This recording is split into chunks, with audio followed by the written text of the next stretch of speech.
Excellencies, distinguished guests, ladies and gentlemen, we will now convene the first panel of the day. Please join me in welcoming our distinguished moderator and panelists for Session 1 to the stage. Session 1 is titled Great Power Relationship, Choices for the United States and China, Consequences for All. Moderating this session will be Prof. Joseph Liao, Dean, College of Humanities, Arts and Social Sciences, and Tan Ka Ki Chair, Professor of Comparative and International Politics at the S. Rajaratnam School of International Studies, Nanyang Technological University. The panelists include Prof. David Shambaugh, Prof. Francois Godemont, and Prof. Chia Qingguo. Prof. Liao, please. Good morning, everyone, and welcome to this year's iteration of the ISEAS Regional Outlook Forum. The first panel, and welcome to the first panel. And when we think about the first panel, indeed, when we think about the themes of this particular iteration of the ROF, we sometimes, we tend it tends to be a trope to say that we are headed towards uncharted waters, towards uncertain times. But I think in recent years, looking at developments, you can also say that it is not just a convenient point of entry for discussions such as this. I think we've seen developments that really suggest that that we really need to spend some time, devote some time and energy thinking about how things are developing and what the implications are for us all. And the latest developments in the Middle East, some would suggest that just reinforces this.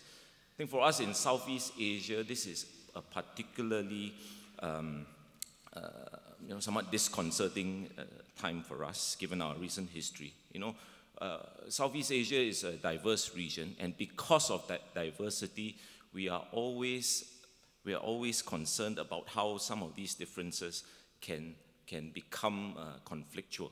And indeed, that has happened before in our past, and that is why a lot of the states in the region have invested a lot of effort to try to set aside these differences in the pursuit of mutual interests of stability and growth. And we've been able to achieve that to some measure. Of course, the differences are still there. They will probably be there for a long time.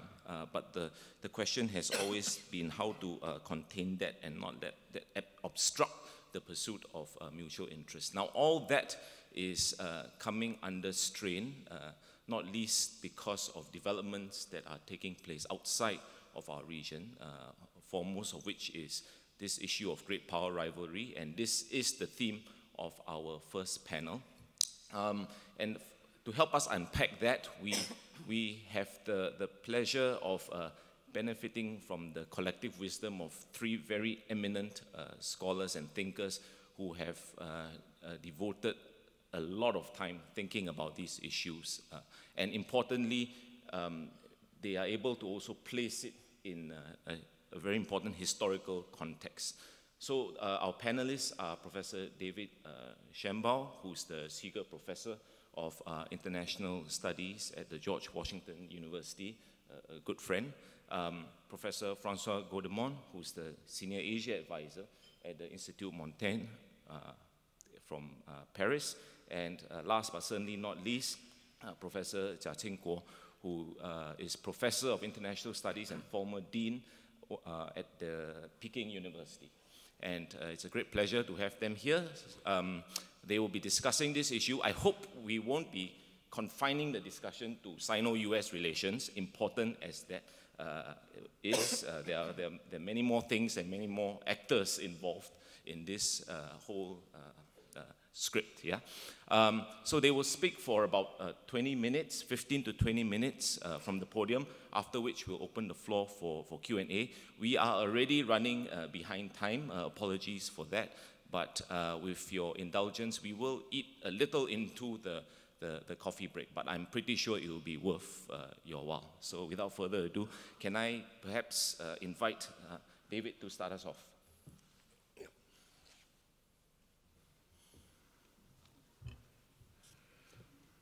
Well, good morning, everyone. 早上好, for those of you who speak Chinese. And Joseph, thank you very much for the introduction. And I'd like to begin by particularly thanking Director Choi and my good friend and colleague Daljit Singh and Li Po An from ISEAS for inviting me all the way across the planet to attend and participate and speak to the forum this year. ISEAS, I don't have to tell you, but let me reiterate it, is really the leading institution of Southeast Asian studies in the world.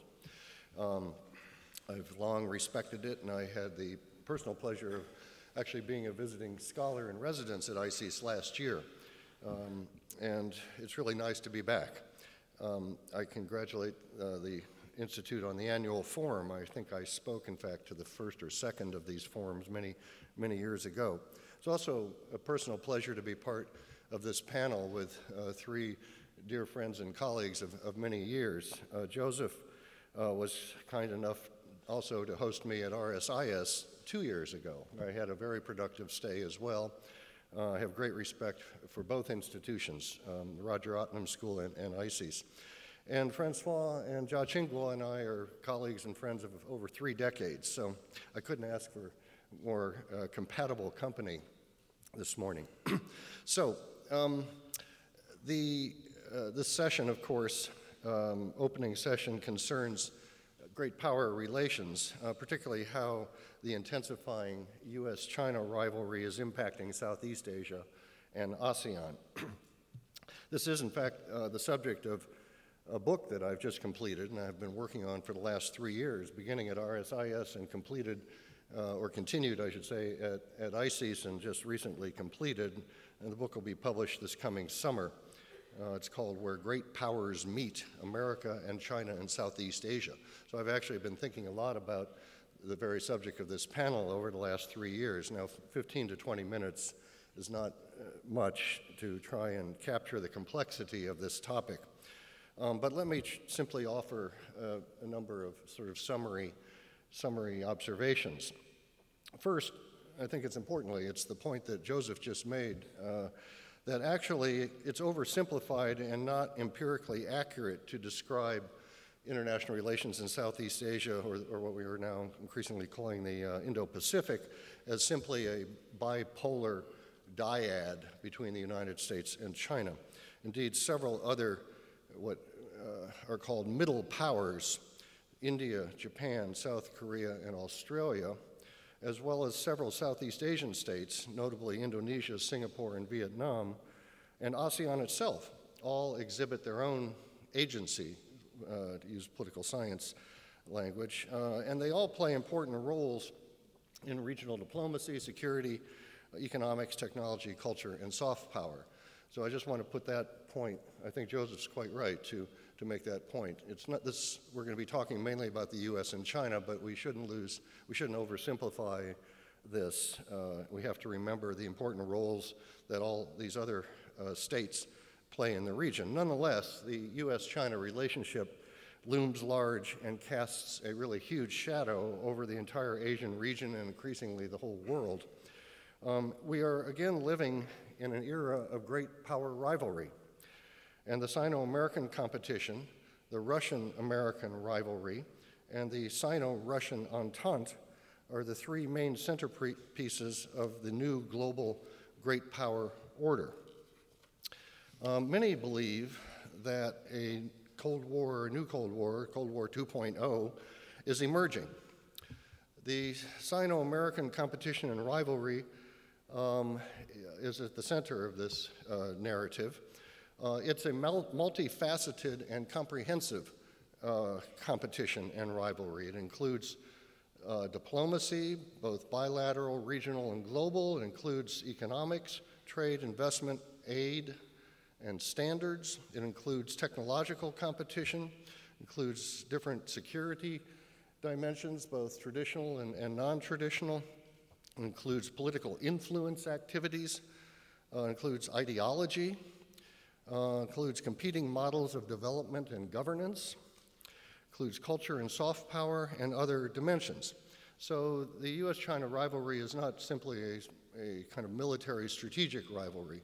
It's really very multifaceted and complicated.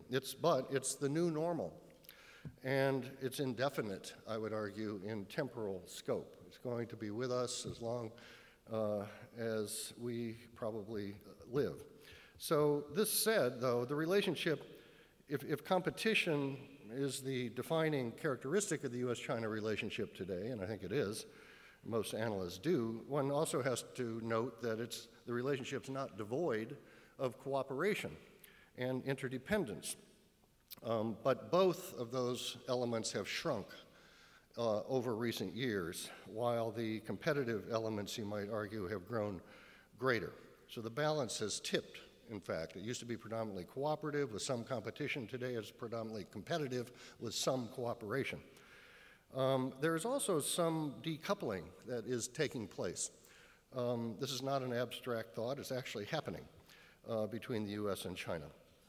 Jia Qingguo and I were talking about that last night. I think he has some important views on the subject of decoupling. But I think that there are limits to how far this decoupling can and should go. And like Cold War 1.0, virtually all countries in the world are caught in the middle, in what Chairman Mao used to call the intermediate zone during the first Cold War. For all other nations, there's no escaping the brewing U.S.-China rivalry. The only question is, how do they navigate it? Virtually all countries, I would argue, wish to maintain good and positive and productive relations with both of these major powers. They don't want to have to choose. They want to maximize the benefits of relations with each. Now, in this growing rivalry, I would argue, in my view, Southeast Asia is the epicenter in the world of this competition, more than any other region. And most Southeast Asian states, more than most Southeast Asian states, care to admit or even recognize. I feel that there's quite a lot of denial in the region, quite a lot of excessive preoccupation with domestic affairs among Southeast Asian states, and this will cloud their perspectives about the larger dynamics that are swirling around them, the great power dynamics. Now, Southeast Asia, to be sure, is no stranger to great power competition, but navigating it this time around, I think, will not be so easy for regional states.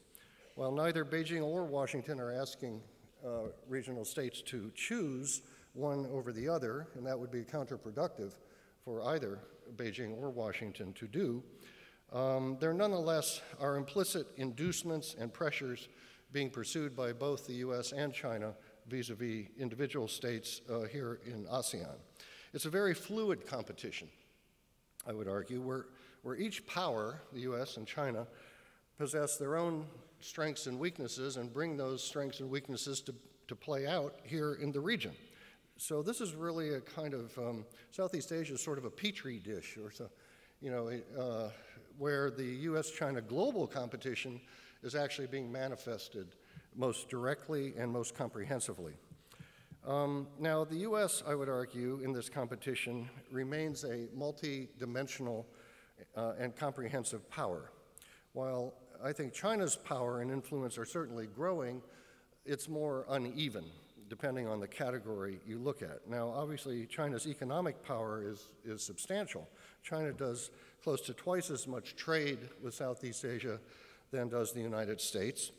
$587 billion for China, $334 for the U.S. in 2018. Although, interestingly, in FDI, in the investment sphere, the United States far outstrips China's investment in Southeast Asia. This is my favorite statistic, or one of them, about Southeast Asia. The U.S. does U.S. investment, total stock of U.S. investment, $329 billion. China, $84 billion, 329, 84.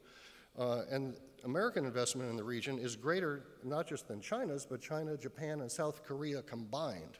So that's a kind of little known, little appreciated element in the economic side. But nonetheless, we all know China's economic footprint in the region is pervasive and growing, particularly with the Belt and Road Initiative. Now, China's diplomatic and political influence in the region must now, I dare say, must be said to be greater than America's. It has more to do with America's neglect than China's attention, which I'll get to in a moment. And China's military prowess and footprint is steadily growing in the region.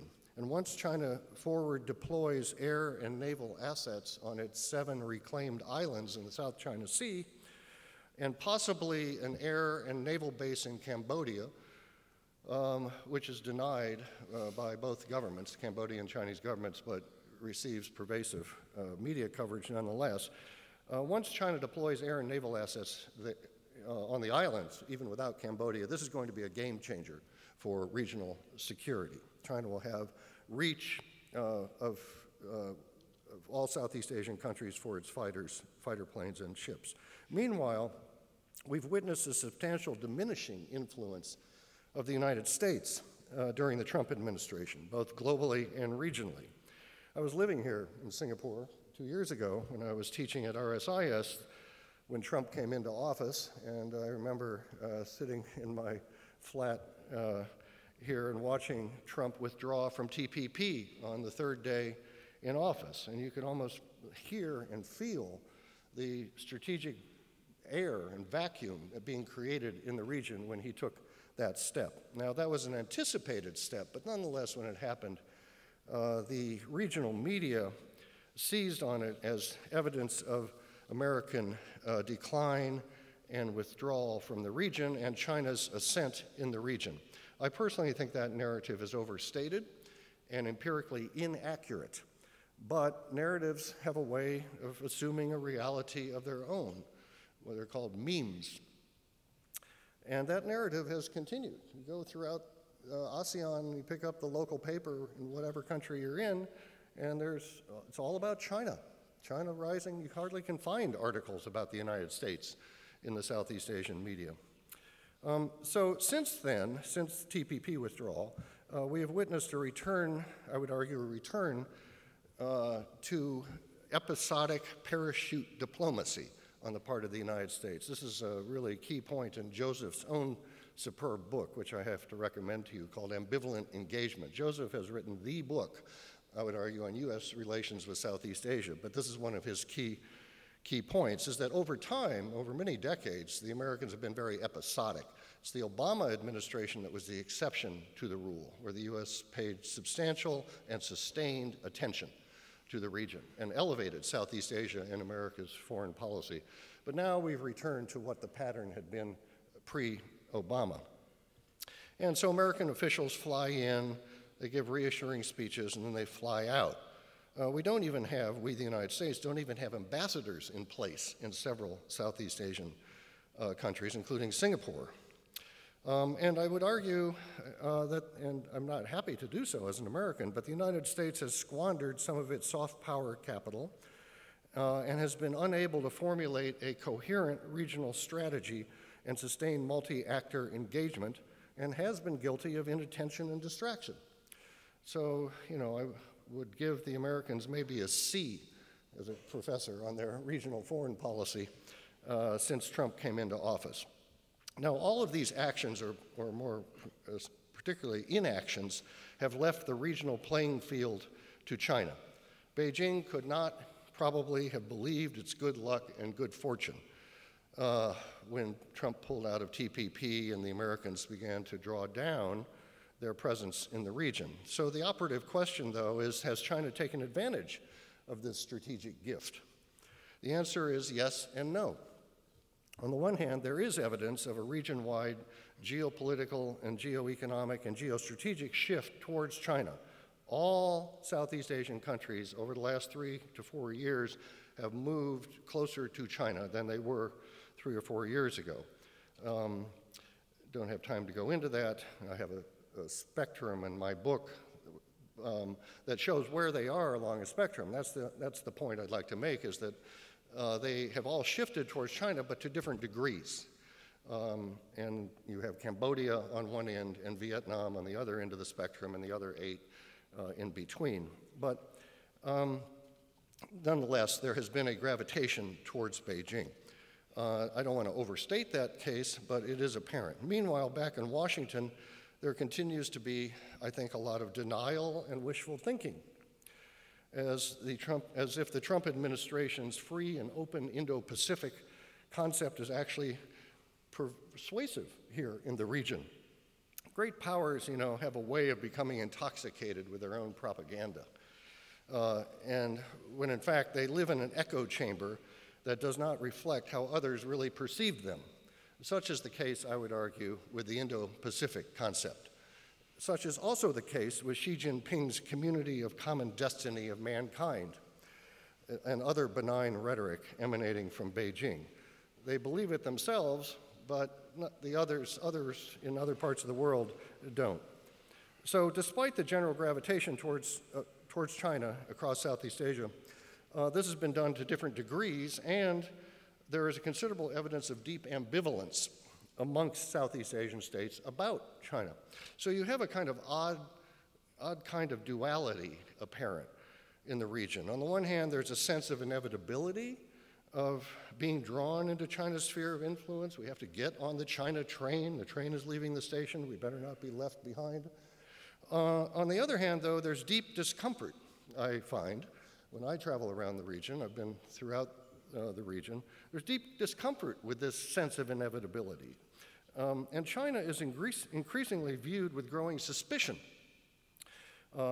in the region. Just look at recent Pew Research Center polls, or more importantly, the ISEAS regional polls. And in fact, I learned last night that the next round of the ASEAN Studies Center at ISEAS, which makes a major international contribution with the annual polls, it's going to be released on January 13th, so watch their website.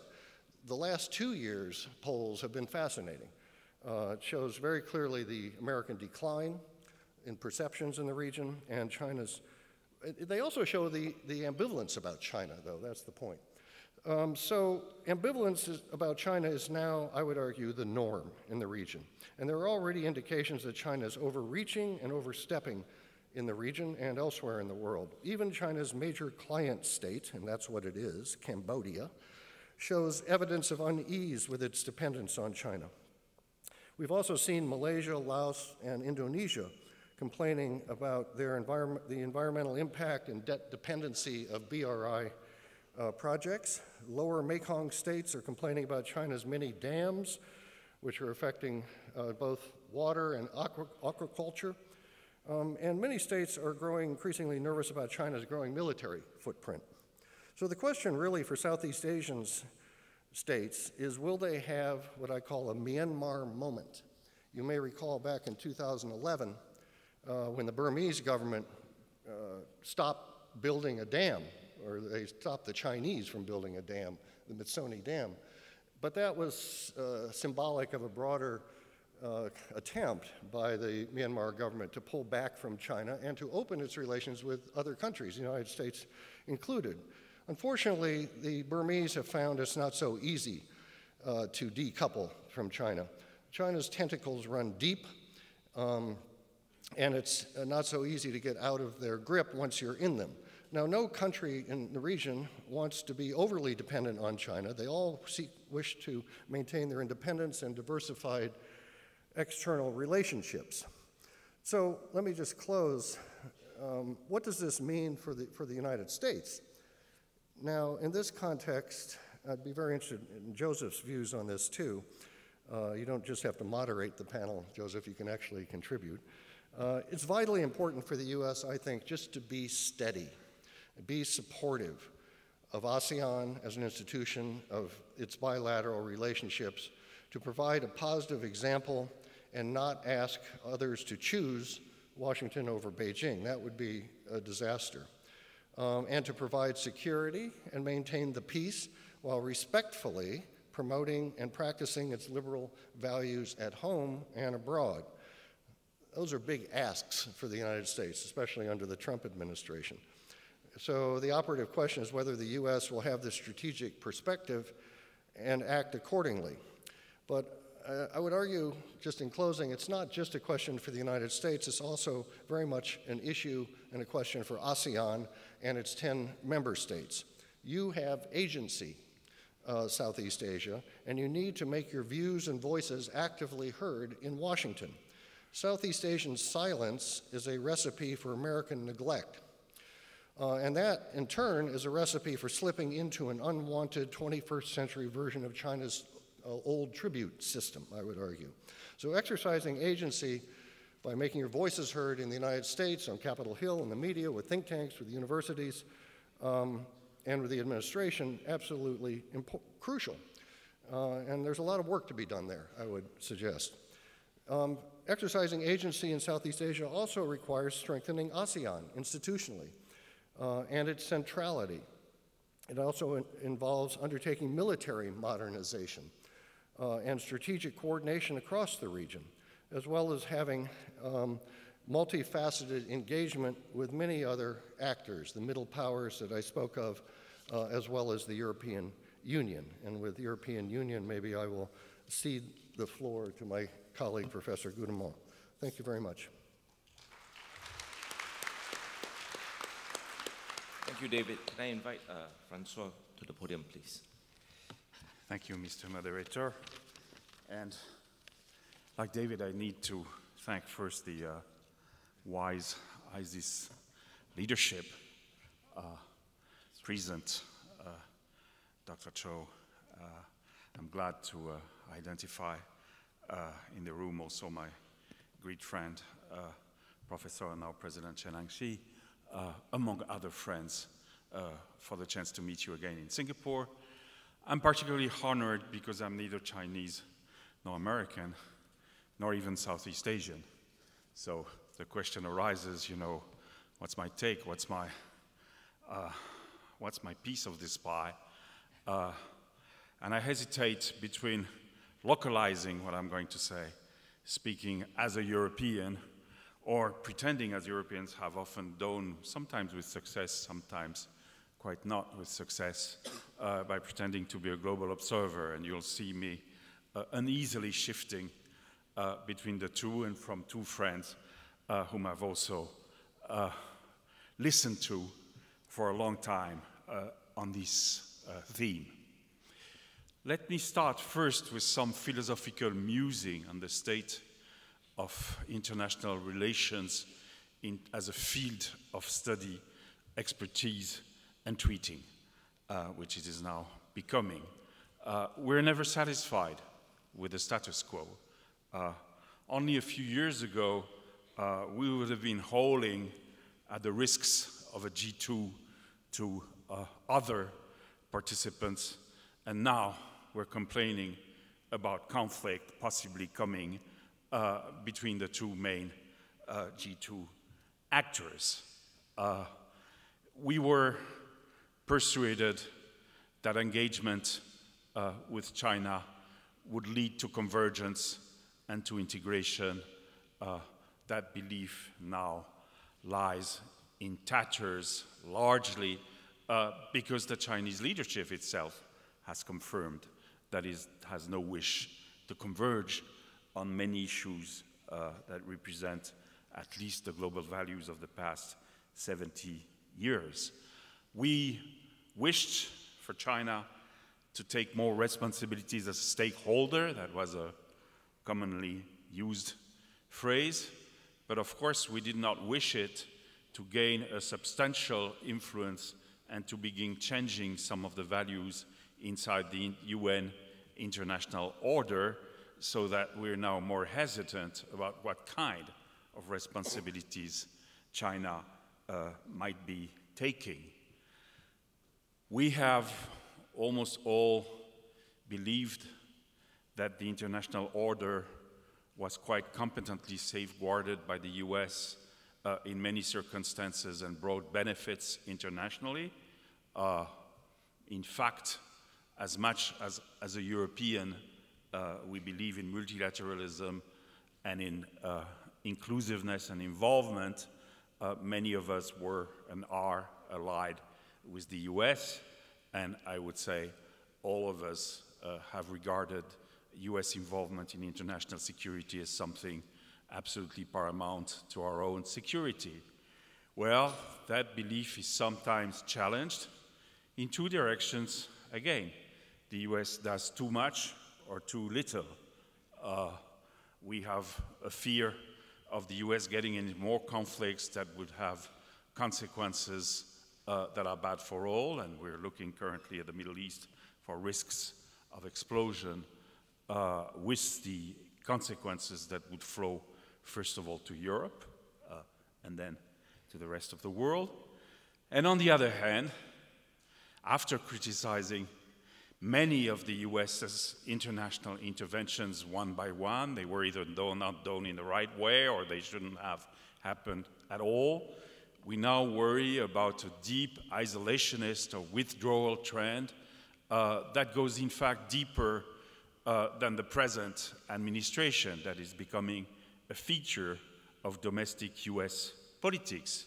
And that is, of course, a new factor. I would tie this with a more general retreat, or the introductory speech to this morning mentioned it, from globalization. If there is something much worse than decoupling or than a degree of so-called trade war between China and the US, it would certainly be economic fragmentation, a retreat on technological fronts, for example, to ideas of sovereignty or self-sufficiency. They are not uniquely Chinese, by the way. Many others are tempted. And you could find very easily that the global engine that propelled growth to unbelievable levels by spreading technology around and its benefits could suddenly sputter and stop. If this trend was to take hold, this is something that is happening in almost all democracies where there are doubts because of inequalities on the actual benefits to those who vote, to those who put their belt in the ballot box, about the benefits of globalization. And this, I think, is a key issue that would help us to put in perspective the so-called US-China trade war and conflict. I would start by that because this is, after all, the topic of the day between the US and China, as the risk of conflict suddenly appears to be elsewhere. Again, international relations views are fickle, change very often, and the threat of so-called apocalyptic conflict moves from one region to another. We should be very skeptical about those short-term judgments. But the trade conflict certainly drags on. It's either half settled or half unsettled. At this point, we should look with some skepticism at some of the predictions and views that were made at the beginning of the conflict.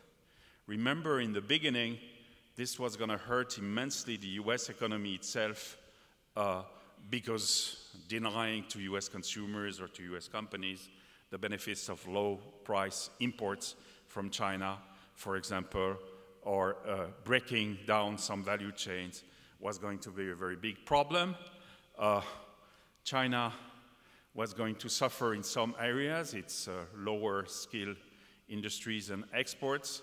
What has really happened? I think the consequences are extraordinary so far, and very interesting because we're in an election year in the US. Within a few months, President Trump will be able to claim that the trade deficit with China has been reduced by more than $60 billion in 2019. That is unheard of for a decade. And so there has been a slowdown, and there has been, from that very simple, some would say primitive view of trade balance, an achievement. But if we look at China conversely, you will find that China has actually increased its share of global exports during this time when it was supposed to be victimized by a trade war. Certainly it hasn't done it vis-a-vis the United States, but it's been able to improve its relative position globally. And even more, just move back 1 year ago, early January 2019, so many economic judgments were saying that the era of Chinese current account surpluses was over, that China was going to go into the red in 2019. We'll finish the year probably with something like a $200 billion current account surplus for China, which, by the way, does not help to solve many international problems, of course, but shows that each of the economy has weathered the so-called trade war differently, but without sustaining as much damage as was predicted. In fact, I would be ready to say that the general economic slowdown threat from the end of a bubble economy in several areas is probably more important at this point. And I would be ready to say that the challenge against globalization and the gnawing at trade liberalism that happens on many fronts is much wider than the US-China trade conflict. So we should put things in perspective. This being said, we do have a very strong competition between China and the US. And as a European, I think we share many of the criticism that comes from the US about Chinese behavior in a number of areas, from trade, economy, negotiation of economic arrangements, or lack of negotiation, or lack of success in negotiation of these agreements, to fundamental disagreements about human rights, values, which have become even more pronounced and visible in the recent days. We, unlike ASEAN countries, are not direct neighbors of China, and even though there is no question that China's global rise is now coming nearer to us, that talk about an alliance which is exaggerated, but at least a conjunction between China and Russia can affect us in some areas. Although it is true that if China does not use its economic bargaining power to help make peace, for example, in the Middle East, or to help solve some of Africa's development issues, that affects us. We are not in the position the Southeast Asian countries are as immediate neighbors of a rising great power with the attendant problems. We do think very often that the US provides some of the wrong solution to the right problems. We would have preferred, we would have preferred, in particular, the US to provide a coherent approach to global trade and economic negotiations, to issues like the WTO, and in general to multilateral institutions, instead of banking on the rhetorics that these institutions haven't played out well and haven't defended enough the US interest, the American interest, which, by the way, America first is not a new phrase. It was used in the early 40s, and in a way it's very naive because every country obviously roots for its own interest. That's part of the reason for participating in international life. So we are torn, indeed, in between a diagnosis about the way things are going currently in China, which is largely shared either privately or publicly with the United States, and hesitation and doubts about the way that the US goes at resolving those problems. Fundamental, of course, is an assessment about the change in political psychology in the United States, which is now becoming both global, less tied to transatlantic European relations, and at the same time more ideological, more identity-based also on the various communities that make up the United States. That is a sea change for us that is still unfolding in a way to us, to many of us. The Trump administration is simply being very frank and forthright about this because it's banking on the electoral support for these positions, but it's a longer-term trend. Is China responsible for what is happening in the present conflict?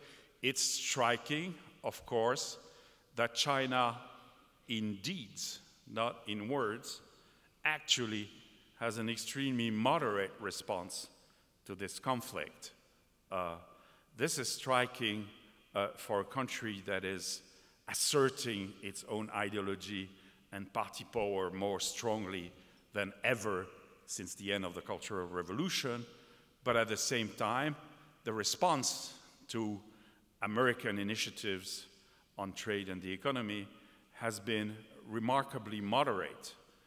Sanctions, so to speak, reciprocal tariffs that don't go all the way to the limit, promises, sometimes followed, sometimes not followed, to abandon these tariffs in key areas that matter a lot to domestic constituencies of the present US administration. What I would call transactional concessions to foreign partners, companies, that did not happen before.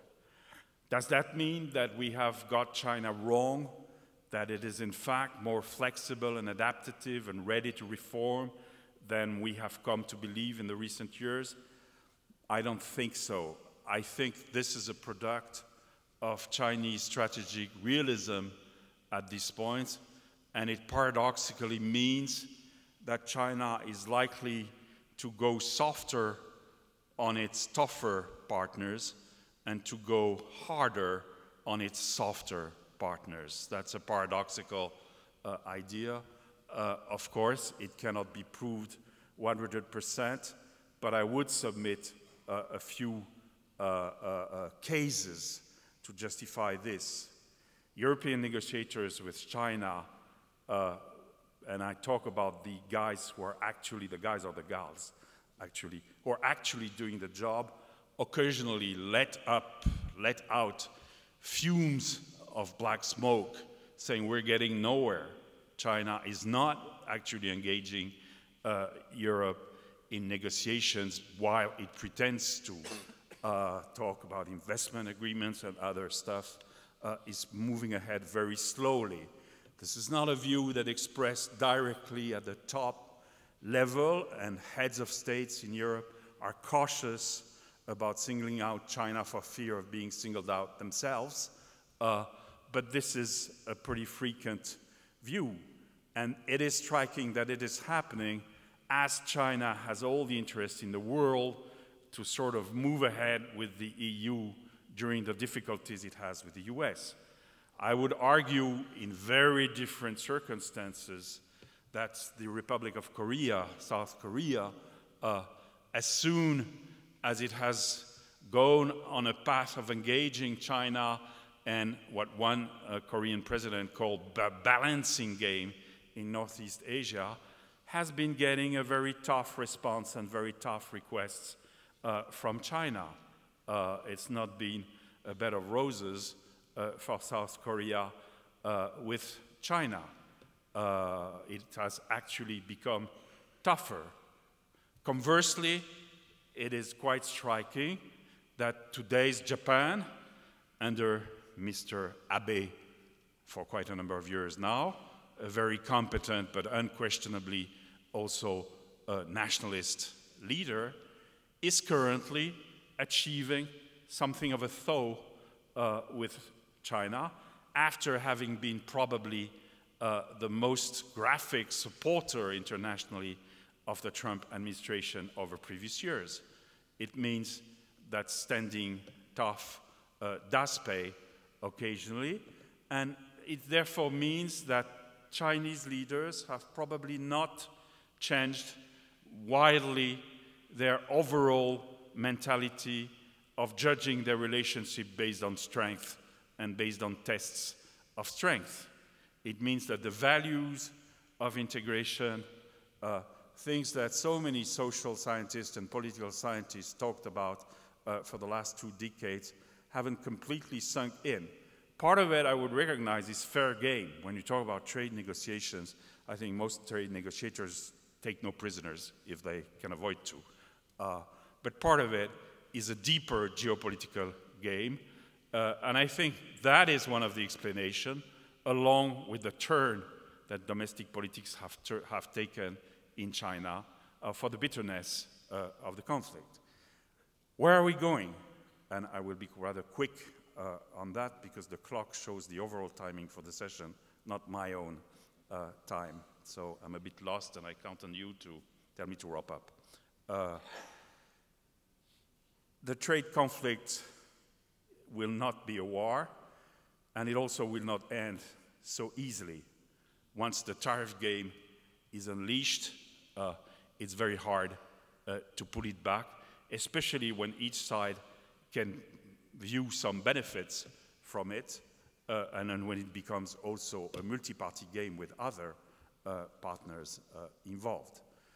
Europeans have seen the threat of America First policies extending to them in the trade and economic area. If I take an optimistic view, I would say that contrarily to what had happened with China, the threats have not really materialized a hell of a lot. They're always hanging there from the Trump administration. They might become real before the electoral campaign for some time. But clearly this administration has been hovering between the need to have allies, including on the economic front, and the sort of brutish expression of immediate short-term trade interests. So that is something for us, if not to breathe a sigh of relief, at least to hope that the trade world does not fragment as far as we're concerned. I am much more sanguine on so-called decoupling, even though, like David, and even beyond what David has said, I would emphasize that the Trump administration itself doesn't use, first of all, the word decoupling, and second, mentions technology limits only where national security is concerned. True, they have quite an extensive understanding of national security in some cases, but we are nowhere near what I would call a COCOM, Cold War order, and perhaps that cannot be attained given the industrial behemoth that China has become. Nonetheless, given that self-sufficiency, Ziligansheng, was a Chinese concept that has been resuscitated with huge help and bonus for high-tech industries and domestic champions, given that so far China is not adjusting the terms of its entry into WTO, not taking into account the fact that it's now, to all practical purposes, a developed economy with large pockets of poverty inside China. We can agree on that, and large challenges for the future.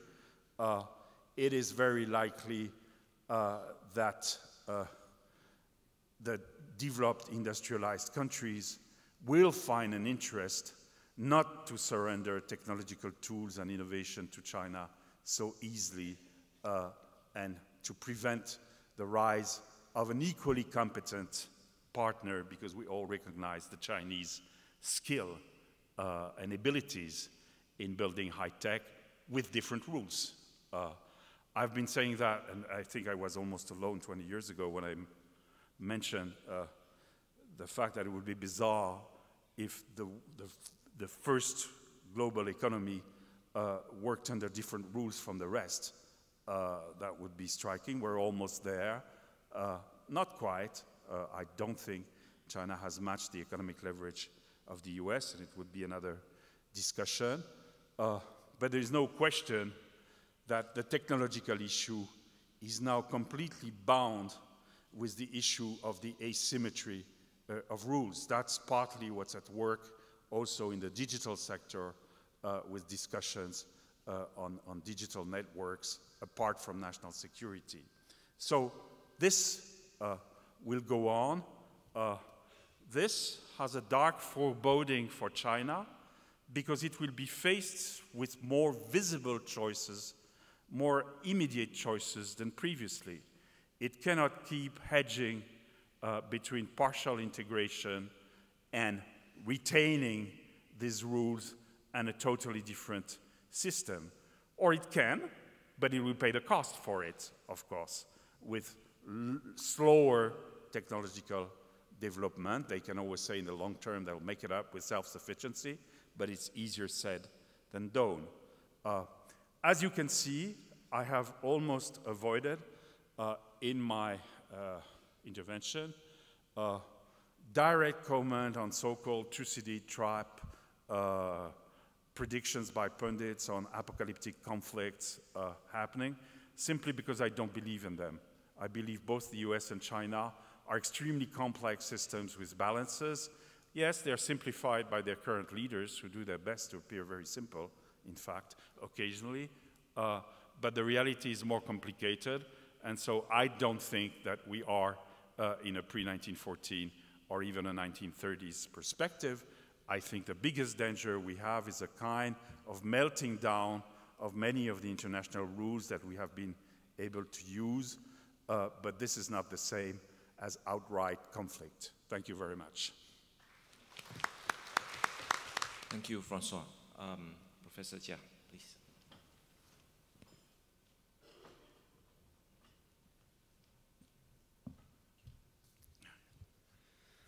Well, thank you, Chair. And thank you, Dr. Trachin Kwok, for inviting me. It's a great privilege and honor to speak here. I'm used to talk for 5 minutes or 3 hours. 20 minutes is a challenge. Basically, I want to argue that despite the recent announcement that we are going to have the first phase agreement on trade negotiations, the relationship between China and the US is still in deep trouble, and it's heading south rather than north. It's getting worse before it can get better. China believes confrontation serves nobody's interest. China and the US should avoid confrontation while engaging in cooperation where they can. So China has made a lot of effort to stabilize the relationship. However, China's efforts have not been met by the US in a reciprocal way. As a result, China finds it necessary to resist the US pressures and defend its national interests. All this will significantly affect the interests of Southeast Asia. What's the state of China-US relationship now? If you hear from Americans, now increasingly people from other countries, they're talking about a so-called strategic rivalry between China and the US. I often find this very misleading. I think the China-US relationship or interactions nowadays are nothing strategic nor rivalry. When we talk about strategic, we're talking about strategic ambitions. China's strategic ambition is to rejuvenate the nation, to restore its position appropriate to its size and importance, not to challenge the US. Okay. Of course, by doing so, it de facto challenges the US, but there is nothing intentional in that process, at least until recently. And there is no rivalry because it's not a rivalry because China has not tried to rival with the US. Okay? It's the US Americans believe that China is rivaling with the US, so the US have to rival with China. This is a very different kind of a rivalry. You know, when you have a rivalry or competition, you have both parties, believe that they are entering into this kind of competition, but China has not. whether it's maybe in economic terms, there is a bit of rivalry. Okay? That is, China has been trying to upgrade and compete in the marketplace with the U.S. Companies. Other than that, on human rights issues, the U.S. that comes to China and say that you should do it in our way. Okay? On political issues, the U.S. Comes to China and say that you should govern China in our way. Okay? On security issues, the U.S. that comes to the South China Sea and tells China that you should handle the territorial dispute in our way. Okay? China has not been telling the Americans to do all these things, so it's nothing in terms of rivalry. But this is beside the point. China-U.S. relationship, as I said earlier, is in a bad shape. We have trade war. The first phase, we may have a deal, but we may not be able to get the second phase, okay? Because China made the greatest effort, at least the Chinese believe that the Chinese government has made greatest effort already in order to achieve the first phase deal. The reason that we cannot have a whole deal is because the U.S. demands are excessive. And many people in China believe that U.S. demands is not about money, but it's about life. So there is nothing China can do to cater to the U.S. demands. Also, we have a tech war initiated by the U.S. They securitized every high tech into and made it impossible for the two countries to continue to interact and benefit from the interaction. Okay? So as a result, Chinese are forced to develop alternatives of their own. So, if you go to meetings in China, people are saying that we should develop this sector, we should focus on that sector, because, we have great risks from the U.S. The U.S. may not sell us this technology or that technology, so we have to have our own alternatives. Okay? And this is the 5G era and also AI era. Okay? Everything is interlinked. So a lot of things are going to have chips. And this kind of excessive securitization of high technology is bound to affect dramatically the trade relationship between the two countries. And also the trade relationship between China and the outside world in general. Okay? Because the US has been telling other countries not to buy Chinese high-tech products, like Huawei. And there is also military frictions in the South China Sea. The US has stepped up so-called freedom of navigation patrols very close to Chinese-held islands. And the Chinese Navy have become more assertive in believe Chinese legitimate interests. So the chance for the two sides to get into some kind of a military conflict is increasing. And there are problems with Xinjiang, Taiwan, Hong Kong. On top of that, there is a kind of a more emphasis on ideology in the relationship. Both sides, there are people who are ideological, and they want this to be, an important factor in shaping the policies of each of the country. So is in a bad shape. It's likely to get worse because we are in an election period in the US. Okay. During an election period, since China, US normalized their relationship in '79, there has been a pattern. Okay.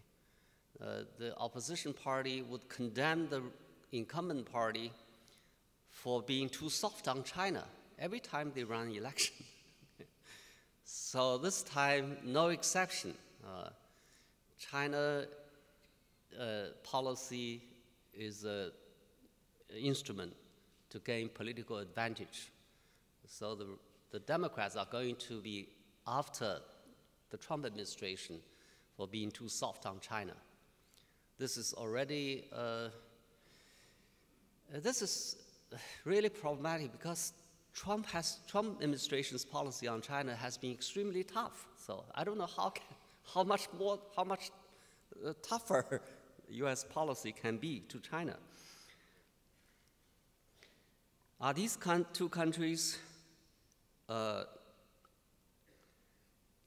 in a Cold War? A lot of people are asking this question.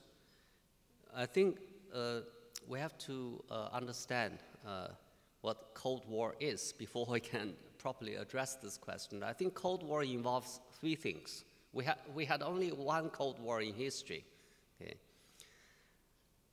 That is military confrontation, economic separation, and ideological rivalry.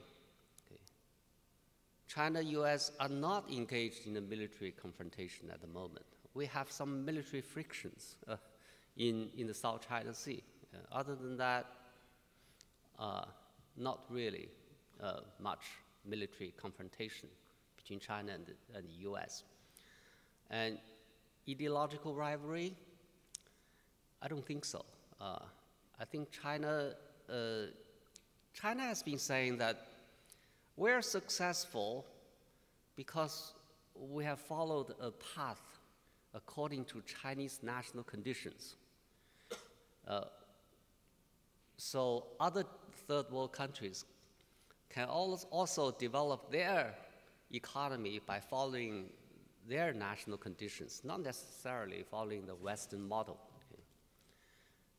So China's developmental experience, or the so-called China model, is unique for China. Okay. It's not a universal model proposed to counter that of the US. So we don't have an ideological rivalry in that sense. Okay. Not like between Soviet Union and the US in the Cold War. And economic separation, far from that. Okay. Our two economies are still closely linked. We had huge stakes in it.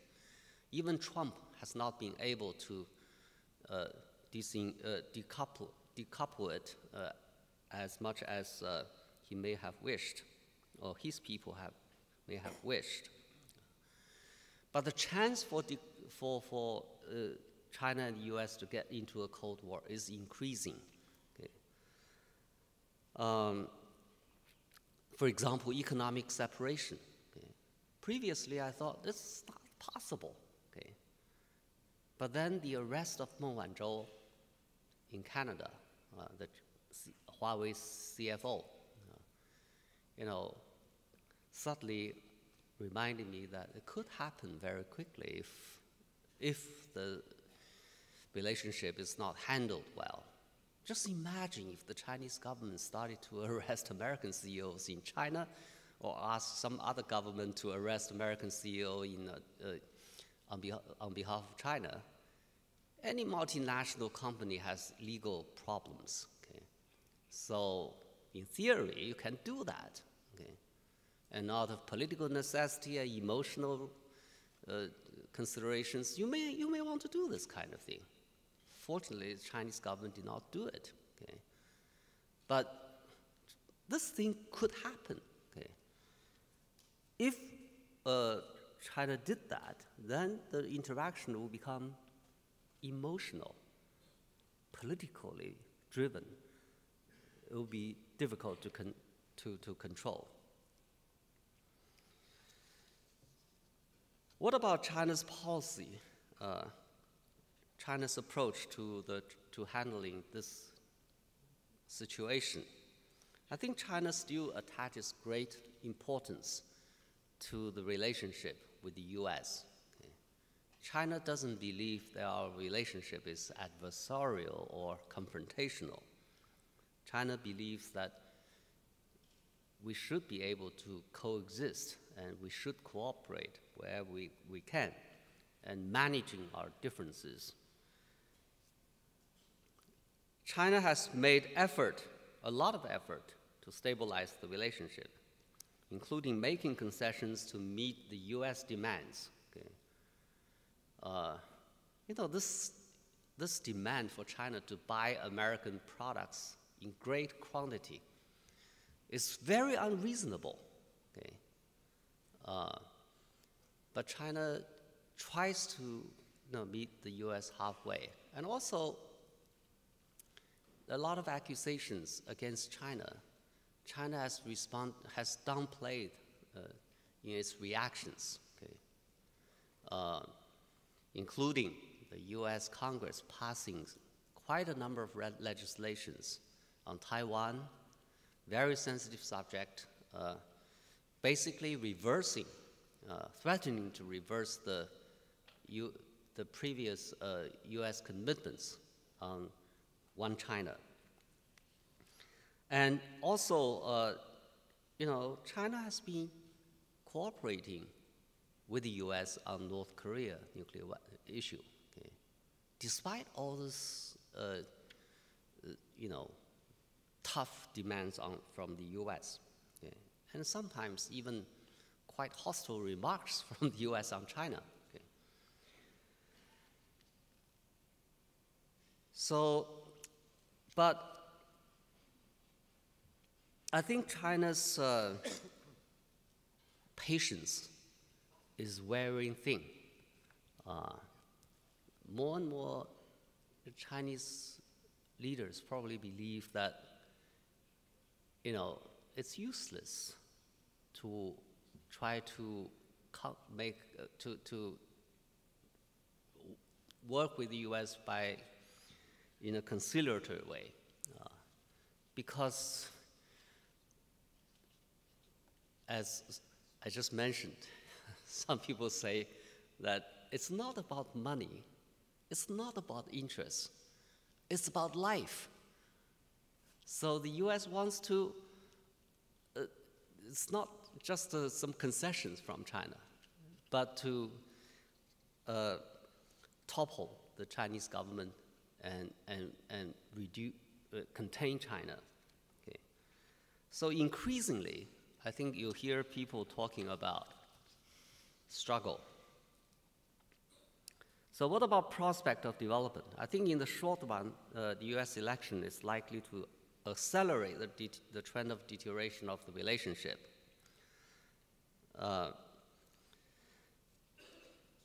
But in the long run, I think out of sheer necessity and national interest, the two countries have to find a way to manage their differences and engage in necessary cooperation. Okay. China is a huge country with nuclear weapons. Okay. You can't de-stake China.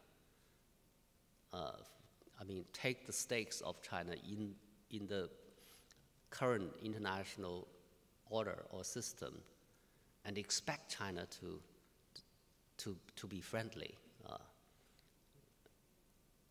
It will be a huge mistake. I think a lot of to de-stake China. I think people in Washington, a lot of people in Washington realize this. And the current policy, I think sooner or later, has to change. What about the implications for Southeast Asia? I think economically, if the first phase trade deal would lead to diversion of some trade from the Southeast Asia to the US, and also probably even some semi-finished goods in addition to the agricultural produce.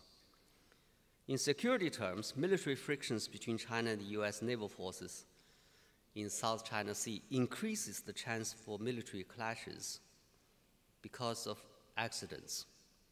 Some Chinese military officers are very pessimistic about the prospect of in that region. If that happens, it could dramatically increase military tension in the region, so posing serious challenge to security of Southeast Asian countries. Also, increasingly, Southeast Asian countries probably would face pressures from the US to take sides. It's already happening, like Huawei. You're not supposed to use Huawei products because it damages your security. Okay?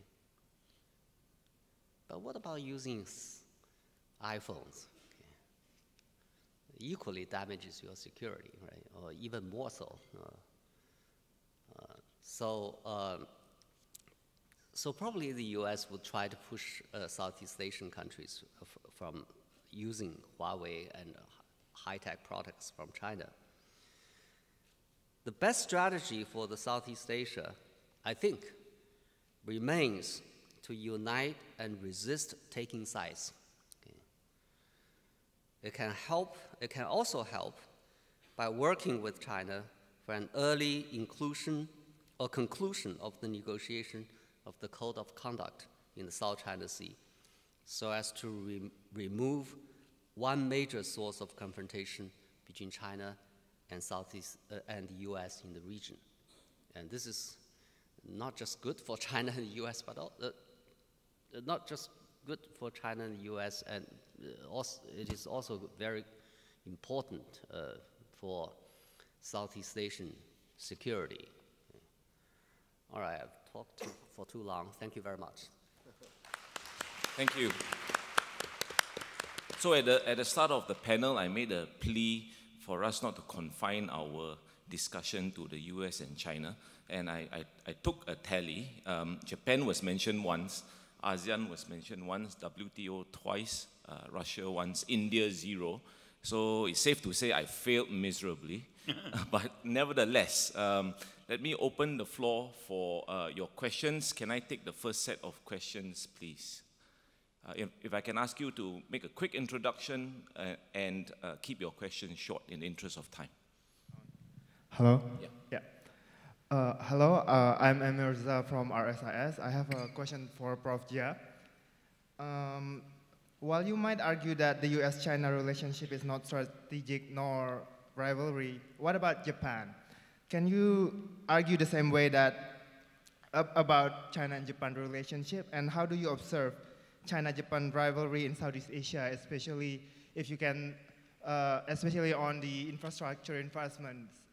There has been a lot of trend where Japan and China are competing on being the source of major investor in Southeast Asia. Thank you. I didn't understand. The China-Japan relationship, whether you would describe that as a rivalry.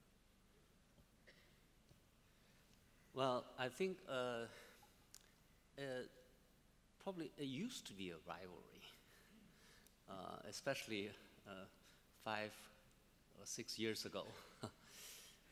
The two countries compete,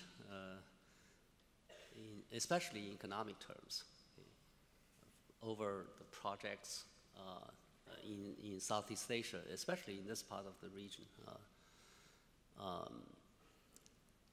I remember once I was giving a talk in Tokyo. One of the audience asked me a question. He said, about the Bandung Railroad. He said, China won the project, Japan lost, China won, so what's your comment? I said, China did not Japan lost, China did not win.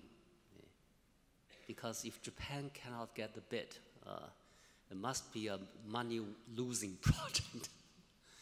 Indonesia did not win because it may get the project, but it make more difficult for Indonesia to get other projects in the days to come because nobody makes money. So the best alternative is for China and Japan to form a joint venture company and then bid together, and maybe they can make some money, and then Indonesia may get more projects to come because everybody has an interest in it. Okay? So this was the situation at the time. We were competing. But now I think both China and Japan realize that this is not a good idea to compete that way. So they began to talk about cooperation. In the recent agreement, China had this Belt and Road Initiative. Japan has this Indo-China, Indo-Pacific strategy. So they decide not to use their term and then use another way to get around this for cooperation. They say cooperation in third countries. Okay? So they reached an agreement on cooperation in third countries. China still call it Belt and Road Initiative. Japan still call it Indo-China Pacific, Indo-Pacific strategy. And they get around this, these slogans, and then they work together. So we have less competition than before and more cooperation. That's good news. Kishore. Yeah, Kishore Mahbubani from the National University of Singapore. Since my guru Tomiko is not asking a question, I have to ask the question. There were three excellent presentations, and I want to pose to David a specific question. David, you kept emphasizing that most of the countries in the world, in fact, virtually all the countries in the world, don't want to choose sides. I think you got it right. Most countries just do not want to choose sides. But at the same time, as you know, the mood in Washington, D.C. Towards China today is extremely harsh, very hard. In fact, the only thing on which Trump gets a bipartisan consensus is when he beats up on China. And the Democrats actually said to him, why don't you beat them up even more? So in this current Washington, D.C. environment, which are the voices, if you can just name 3 or 4 voices, calling for moderation and saying exactly what you said, let's not force other countries to choose. Who's saying that in Washington, D.C.? Well, Kishore, first of all, good to see you, and great question. You're quite correct that the voices for what you call moderation in U.S. Relations with China or U.S. policy towards China are few in Washington, but they're not non-existent, I'm pleased to say. And there is a spectrum. I've been doing some thinking about this. There are a spectrum of views, although you're correct, there is a bipartisan consensus to have a tough policy with China across the board. There's no debate in Washington, Tsinghua, about whether there is a rivalry. It is an accepted fact that there's a rivalry. And now the question is how to get on with a rivalry. So if Beijing doesn't think there's a rivalry, that's an issue in itself. I would say that China's America watchers are not necessarily doing their job if they're not telling their leadership how the Americans have fundamentally changed in their thinking about China in recent years. But to get to your question about moderate voices, which are difficult to hear in the cacophony of harsh voices, I would note 2 places. One is the last July, there was a multi-authored letter published in the Washington Post, an open, so-called open letter, which has now been signed by more than 100 former officials and China specialists. Not all China specialists. I did not sign the letter, for example. Harry Harding did not sign the letter. Susan Shirk did not sign the letter. Orville Schell did not sign the letter. A lot of us did not agree with the overall tone of the letter, which was highly critical of the Trump administration for the deterioration of U.S.-China ties. It put no responsibility on the Chinese side. So that's what a number of us disagreed with, and we didn't sign the letter. But a lot of people did sign the letter. And that group of people have not really put forward a fuller exposition of how they would like to stabilize the relationship. They just threw a bomb, you might say, and criticized the Trump administration, but they haven't yet provided an alternative. The more systematic alternative was provided by the Asia Society Task Force on U.S.-China Relations that Orville Schell and Susan Shirk chaired, and Hung Chi is on the board, chair of the board, I believe, of the Asia Society. Anyway, I participated in that. A number of us, over 20 leading China specialists, participated in that project. That project continues. And you can read the report for yourself. You probably already have. It's called Smart Competition. So it's an attempt to really elucidate how to compete in various sectors. And it takes competition as a given, but it distinguishes competition from confrontation and from containment or rivalry. So when we Americans use the term competition, that's what we're talking about. It's like a sporting match where two teams compete on the field, or in the marketplace where two companies compete with each other, or in the classroom where people have differing ideas, the competition of ideas. We don't see this as a zero-sum game. We see it as a competition. It's not a positive-sum game, it's a competition.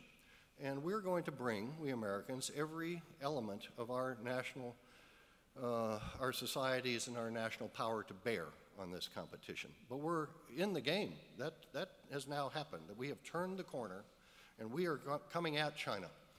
And if China doesn't think that there's a competition, well, we've really got to have a conversation then. I would suspect that actually China does think there's a competition.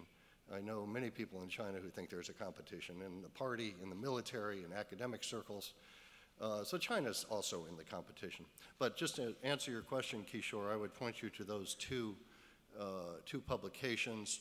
Thirdly, I guess just quickly, on Capitol Hill, there's a so-called U.S.-China caucus, U.S.-China working group that's headed by Congressman Larson from the state of Washington. And they are, have very moderate, they're pro-engagement.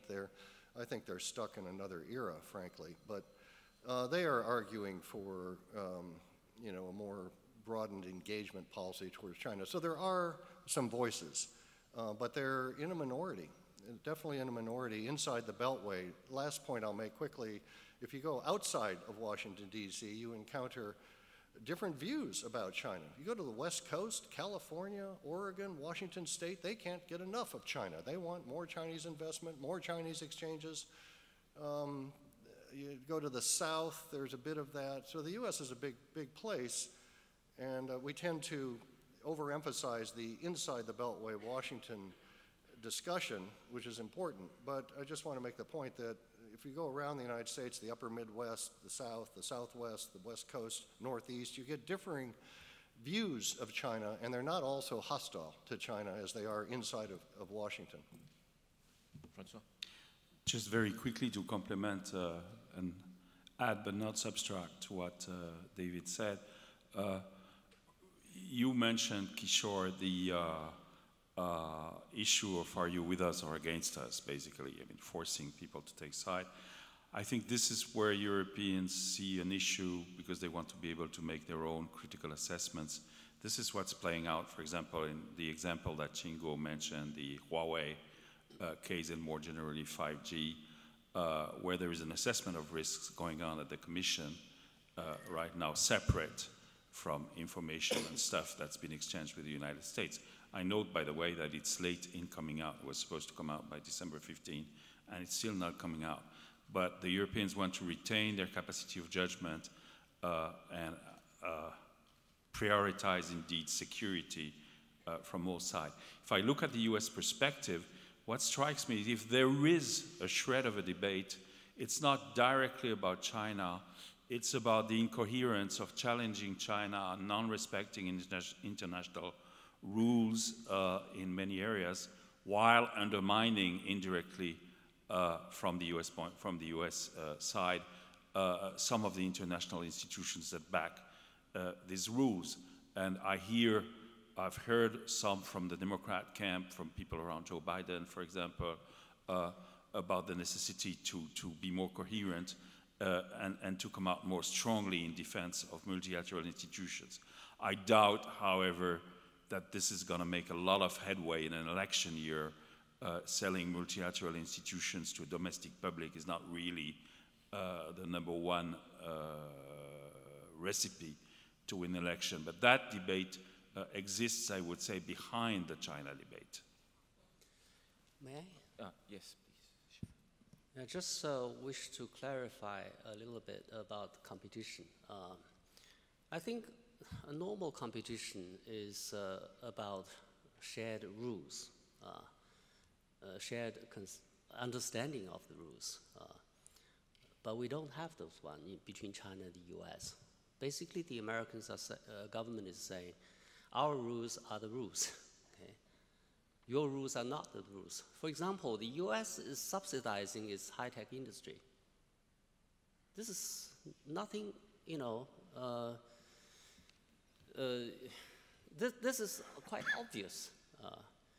But China is subsidizing its high-tech industry. But basically, the US is saying that if you want to subsidize your high-tech industry, you have to do it in our way, rather than in your way. Okay? That's a problem between China and the US. It's not about common criteria for competition or standards for competition. The second thing is, when you talk about competition, it's about doing your things better, rather than playing down the other's practice, okay? Negating others' practice. I think there is a lot of smearing about the other side, rather than trying to compete by doing your own things better. For example, if the US wants to compete with China, why don't you build more high-speed rail? Why don't you improve your infrastructure? Why don't you make your social society more equal and air cleaner, and so on and so forth? Instead of condemning China, there are better ways of competing with China. But competition is made like put China down rather than raising yourself up. This is no competition. Many Chinese also believe that there are competition. I agree. But I personally, I think this rivalry or competition, it's amazing how many people have accepted this without clarifying the real meaning of it. Okay, but we're running out of time. So by way of this as a closing, I just want to pick up on a point that Francois made and invite Qing Guo and David to quickly respond. Now, if I got you correctly, Francois, you mentioned at some point that China is an observation or a proposition, right? China goes soft on tough states and goes tough on soft states. And you gave some examples, South Korea and Japan. So, I don't know, Qing Guo, David, do you agree with that? Goes soft, what did you say? Soft on? China goes soft on tough states, that means states that take a stand and push back. And China goes tough on soft states. It's hard to generalize. China definitely goes tough on some states when they violate what China calls its core interests. It's being very tough on Sweden right now. It's been tough on many other European countries in the past. Denmark was in the deep freeze for a year, the UK for a while, Norway for 7 years, the Philippines for a while during the banana export problem, South Korea for 2 years under the THAAD you know, China's economic diplomacy, put it this way, can be highly coercive. So whether the states are soft or tough, I don't know, but China uses that instrument. Certainly the United States is guilty of using instruments of coercion as well. Believe me, I'm not trying to say the U.S. is innocent here. But China's, maybe that's how powers behave, you know. If they want their interests pursued, they use sticks, not necessarily all carrots. I also find it difficult to generalize. But basically, I think when a country challenges China's perceived core interests, okay, like Tibet, like sovereignty, then China's reaction tend to be quite tough. Probably with the exception of the U.S. Okay. The U.S. is too big to be treated the same way. Of course, China still protests, still react, but to a lesser degree, you know. So I think the only distinction is U.S. and others. Okay, I think on that note, we've run out of time. I think you all agree with me, number one, that these are increasingly, if not intractable, certainly long-term issues that we will have to spend a lot of time and energy thinking about. There'll be many more of these conversations for sure.